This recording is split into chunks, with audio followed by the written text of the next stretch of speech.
Се събрали в храма Света Неделя, за да отбележиме 90-та годишнина от страшният гладомор в Украйна, изкуствено създаден глад в Украйна с една единствена цел да бъде унищожен свободолюбивия, независим украинския народ. Няма как да не споменеме тези хора, които са починали. Повече от между 7 и 10 милиона души са загинали тогава.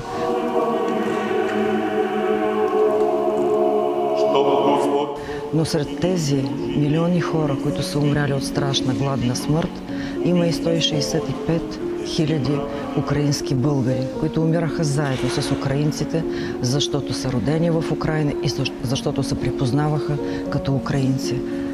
Сега вече в света има 28 държави, които на парламентарно ниво са признали и са приели, че гладомора в Украйна през 1932-1933 година това е геноцид срещу украинския народ. Тази година такова решение е взел и българския парламент.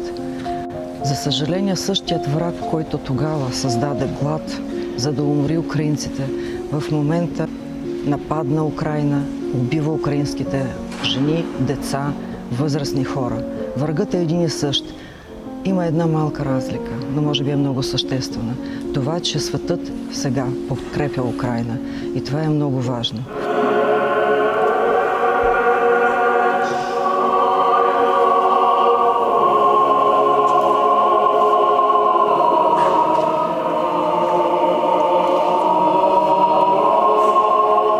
Не бива да забравяме уроците на историята, защото, както всички знаем, че Русия използва от първия ден на войната същата политика да умори с глад не само украинците.